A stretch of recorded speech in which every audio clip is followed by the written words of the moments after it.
आदाब, जय हिंद, जय भारत। मैं हूं हनान फातिमा। हम आपका हार्दिक स्वागत करते हैं बीटीएस न्यूज चैनल पर। बीटीएस न्यूज चैनल इंडिया की हर सच खबर आप तक पहुंचाते हैं। ఈ నెల 12వ తారీఖు నుంచి స్కూల్ బస్సులను అంటే స్కూల్ తిరగడం వల్ల స్కూల్ బస్సులు అంటే ఎడ్యుకేషన్ ఇన్స్టిట్యూట్ బస్సెస్ను విస్తృతంగా తనిఖీ చేస్తున్నాము. ముఖ్యంగా ఫిట్నెస్ లేని బస్సులను సీజ్ చేస్తున్నాము. అదేవిధంగా ట్యాక్స్ కట్టలేని బస్సులను ఫైర్ ఎక్స్టింగ్విషర్ బస్సుల మీద కేసులు బుక్ చేస్తున్నాము. ఖచ్చితంగా ప్రతి బస్సుకు ఫిట్నెస్ ఉండాలి, ట్యాక్స్ కట్టి ఉండాలి, బస్సులో fire extinguishers, medical kits provide చేసి ఉండాలి. అదేవిధంగా 5 సంవత్సరాలకు డ్రైవర్గా పెట్టుకోవాల్సింది. 60 సంవత్సరాలు దాటిన వారిని డ్రైవర్స్గా ఉండడానికి వీల్లేదు.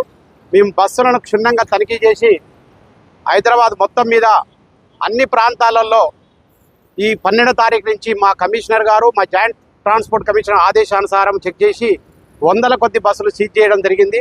అన్ని ప్రాంతాలలో east, west, south, north, central ఒక్క ప్లేస్ లేదు. మొత్తం రాష్ట్ర వ్యాప్తంగా ఈఏబీల మీద చెకింగ్ జరుగుతున్నది. కాబట్టి అన్ని ఈఏబీ యాజమాన్యాలకు మేము రిక్వెస్ట్ చేస్తున్నాము, ఖచ్చితంగా ట్యాక్స్ కట్టండి, ఫిట్నెస్లు చేయించుకోండి, అదేవిధంగా ఖచ్చితంగా ఫైర్ ఎక్స్టింగ్విషర్ పెట్టండి, మెడికల్ పెట్టండి. అందులో ఒక అటెండర్, ప్రతి స్కూల్ బస్సులో ఒక అటెండర్ ఉండాలి, అటెండర్ని పెట్టాలి. అదేవిధంగా పిల్లలు కూర్చోడానికి అనుగుణంగా బ్యాగులు పెట్టుకోవడానికి సీట్ అరేంజ్మెంట్స్ ఉండాలి. ఈ విధంగా మీరు బస్సులు ఉంచుకోవాలని రిక్వెస్ట్ చేస్తున్నాము. ఇందులో ఏ లోపాలు ఉన్నా కూడా మేము ఖచ్చితంగా కేసులు బుక్ చేయడం జరుగుతుంది. అందుకనే ప్రతి బస్సుకు అన్ని రకాల డాక్యుమెంట్స్ను బస్సుతో పాటే ఉండనివ్వాలని కోరుతున్నాం. ట్యాక్స్ ఫిట్నెస్ లేకుంటే, ట్యాక్స్ లేకుంటే బస్సులు సీజ్ చేస్తాం. మిగతా వాటి కంపౌండింగ్ ఫీజును వాళ్ళ సంబంధిత రిజిస్ట్రేషన్ ఆఫీసులో కట్టాల్సి వస్తుంది.